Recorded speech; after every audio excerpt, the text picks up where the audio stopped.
Boa tarde, pessoal. Boa tarde. Nessa tarde de terça-feira, que hoje parece mais ser um final de semana do que um dia de semana. Não sei por quê, mas estou sentindo isso hoje. Então, seguindo o primeiro capítulo que eu falei, daquele menino que o pai foi embora, né? Adeus, papai. Que o pai escolheu uma outra família, né, para viver e deixou os dois irmãos e a mãe, que não tinha muita saúde, e deixou ela por causa de uma outra mulher que ele arrumou e ele fez outra família. E ele queria muito que o pai ficasse, mas não foi possível, o pai tinha que escolher, ou uma ou outra, né? No caso, eles eram os primeiros, né? A mãe dele era a primeira esposa do pai desse menino, onde diz ali o título Adeus, Papai. E no segundo capítulo diz assim, carregando o fardo. Eu vou ler um pedacinho aqui para vocês. Eu vou dar uma explicada também. Tá bom, pessoal? Não esqueçam de se inscrever no meu canal. Eu estou esperando que vocês se inscrevam. Tô agradecida que tem muita gente que se inscreveu e está me seguindo aqui. E eu agradeço muito a vocês. Muito obrigada, tá bom, pessoal? Agora vamos dar prosseguimento aqui no nosso livro. É um livro isso aqui. Tem que ler aos poucos e as páginas mais significantes, assim, que dê para compreender e saber o que realmente aconteceu e o que essa família desejava. Tá bem? Vamos lá então. Segundo, segundo capítulo, carregando o fardo. Eles não irão trazer meu filho desta maneira, disse mamãe, ao olhar para a folha de papel que meu irmão havia entregado. Não, senhor, eu não, eles não irão fazer isto com você. O irmão teve de ler algumas palavras ao compreender exatamente o que a supervisora da escola havia dito.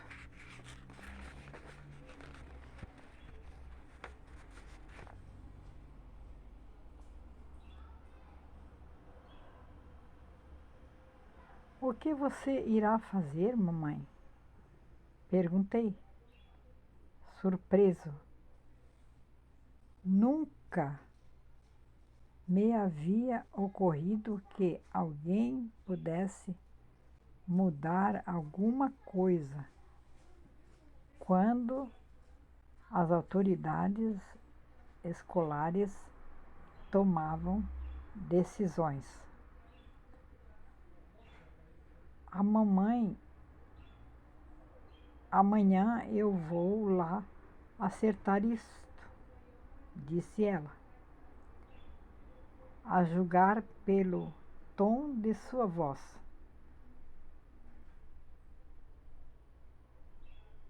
Eu sabia que ela o faria.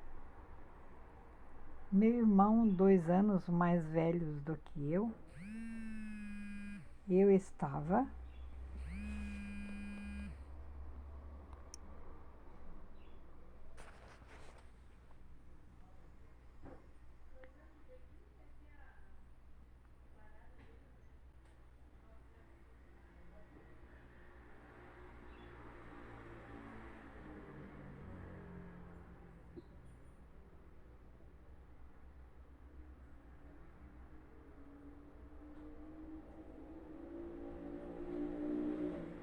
eu estava.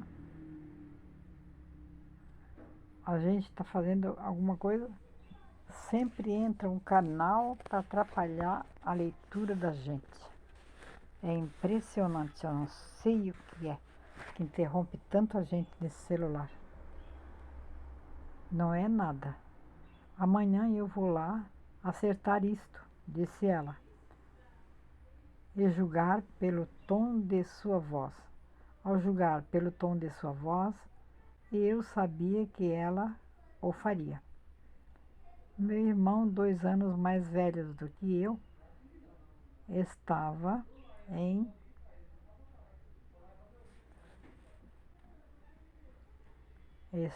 em uma escola secundária quando a supervisora da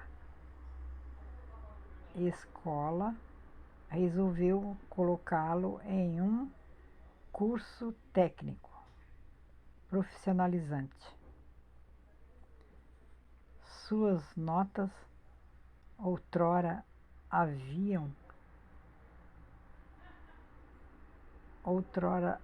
baixas vinham subindo satisfatoriamente por mais de um ano, mas ele estava matriculado numa escola profissionalizante branca, e mamãe não teve dúvidas de que a supervisora estava agindo com base no ponto de vista, interrompendo o que é interrompido do que os negros eram incapazes para a atividade universitária. É claro que eu não estava nessa reunião, mas ainda me lembro vivamente de que mamãe nos contou naquela noite.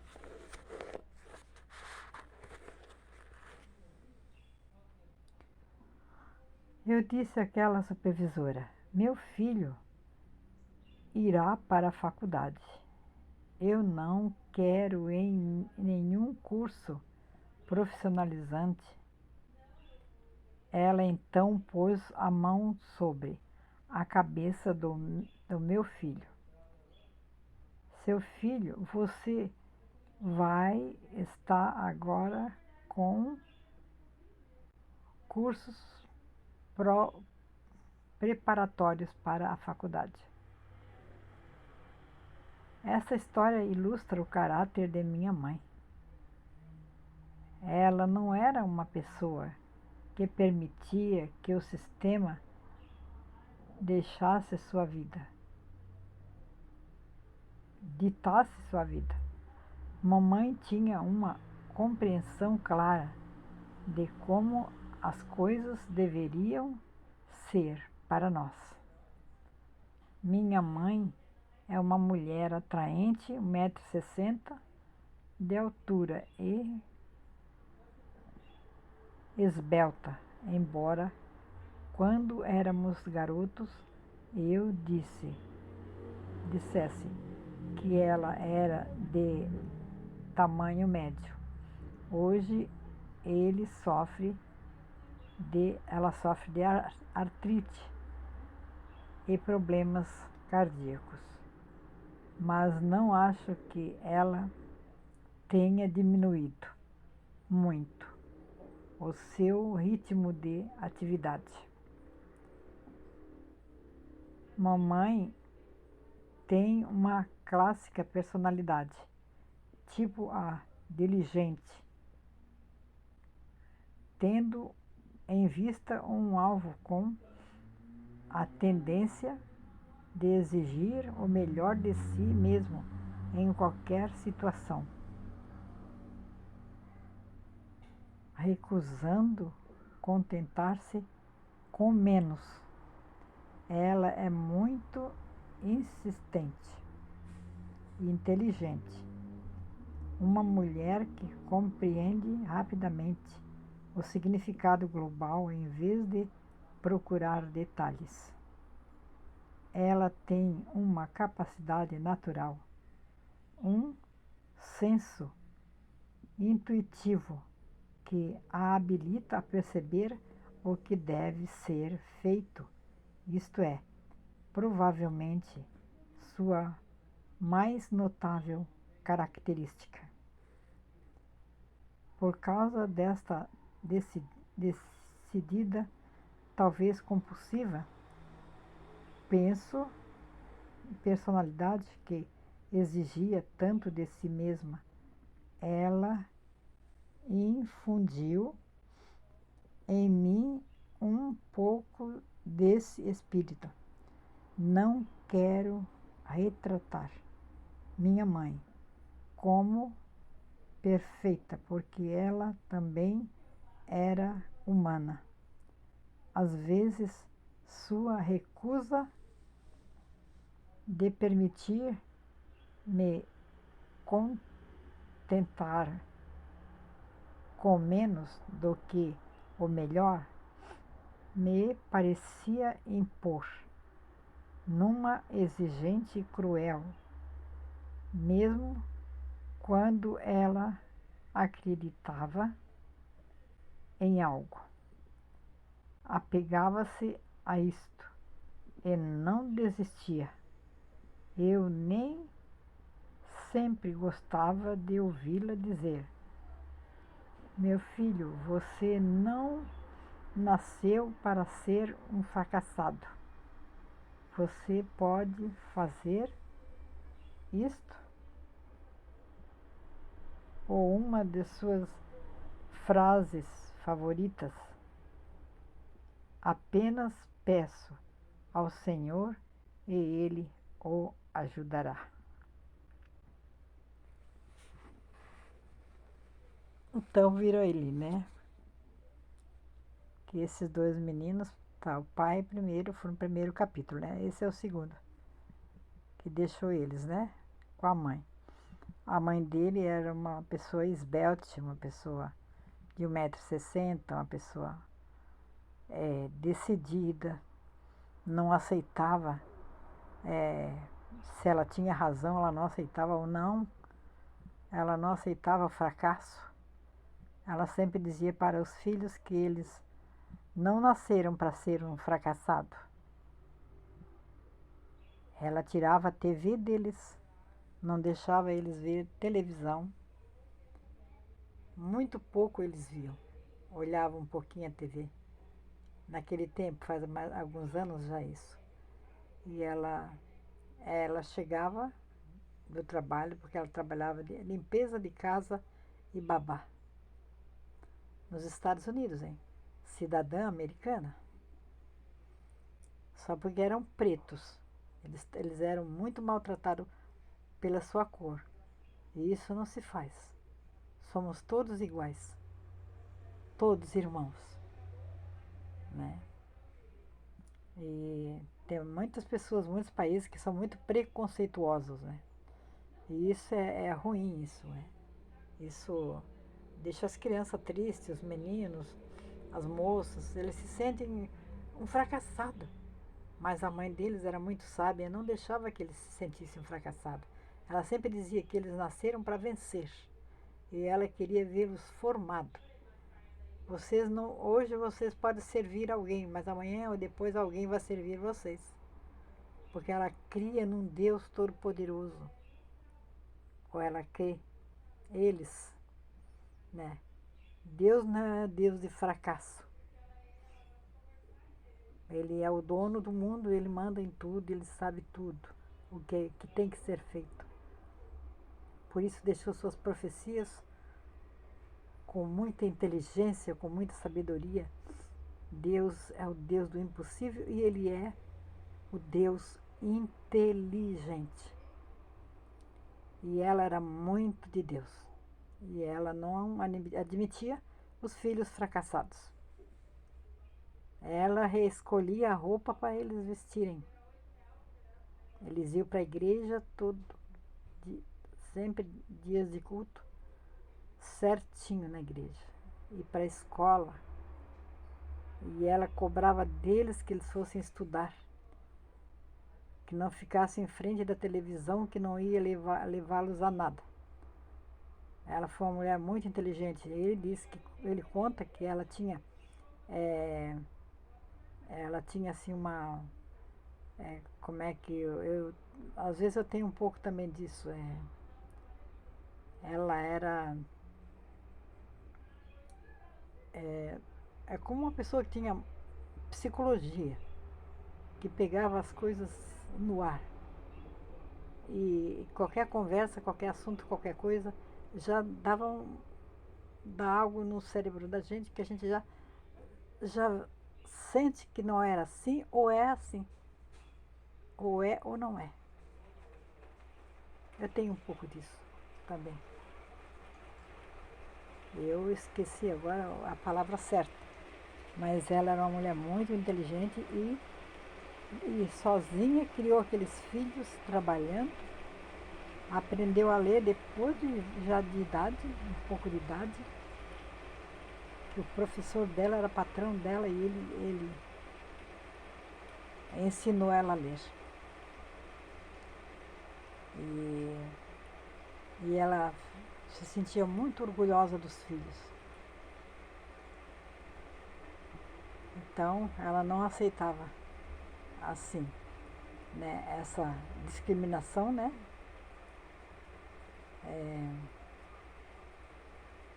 Que eles eram muito discriminados, sofriam muito bullying nos Estados Unidos, sendo cidadãos de lá, né? Já imaginou se fôssemos nós?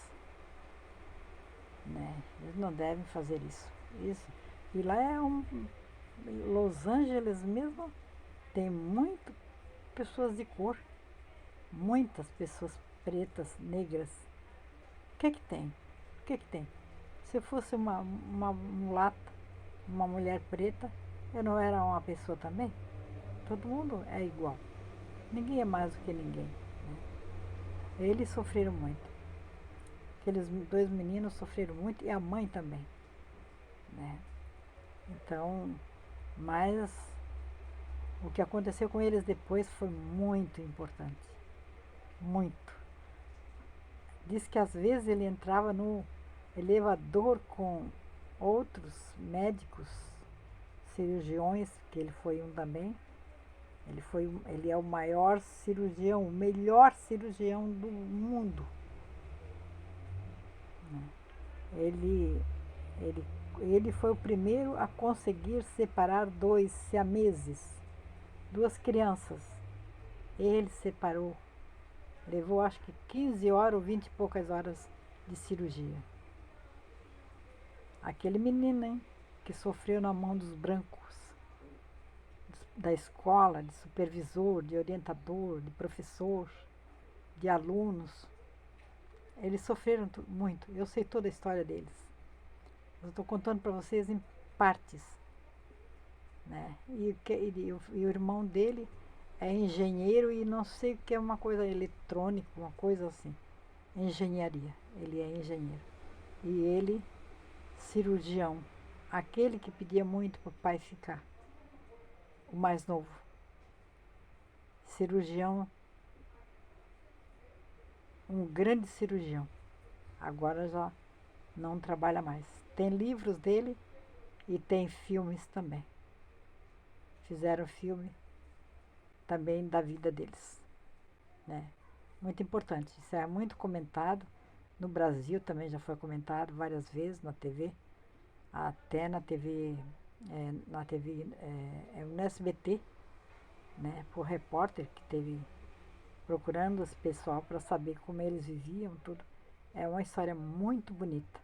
E essa mãe criou eles assim, sem ela saber ler, mas ela levava eles ali, ó, ali, nas rédeas. Ela dizia o que tinha que ser feito. Organização dentro de casa. As crianças têm que ter organização, tem que arrumar a sua cama, tem que dobrar suas roupas direitinho. Quando chega, pendurá-las no lugar. É muito importante isso. As crianças se criam as pessoas organizadas, porque filho de Deus tem que ter organização, porque Deus é um Deus organizado, um Deus que sabe tudo, um Deus que sabe e coloca tudo em seu devido lugar. E nós temos que ser como esse Deus. Embora muitas pessoas deixem muito a desejar, que não dão bola para isso. Vive de qualquer jeito, as camas todas arreviradas, casas todas arreviradas, as coisas fora do lugar. Isso é muito ruim. Tem que ser organizado, a organização é especial, é fundamental. Literalmente, organização é muito importante, literalmente. E eu acho isso muito certo. Se todos fizessem assim, tinha mais gente organizada, mais gente decidida, mais gente educada, mais pessoas compreensivas com as coisas, mais pessoas bondosas, mais pessoas inteligentes e muito mais. Eu quero deixar isso para vocês hoje. Meninos e meninas, mulheres e homens, rapazes, organização em casa é muito importante. Tem uma série de coisas para falar para vocês sobre organização. Outro dia eu vou fazer um vídeo falando sobre o que é organização e como se deve fazer e para que ela serve. As coisas organizadas é muito importante. Bonito, pessoa limpa, caprichosa, organizada. Tá bom, pessoal?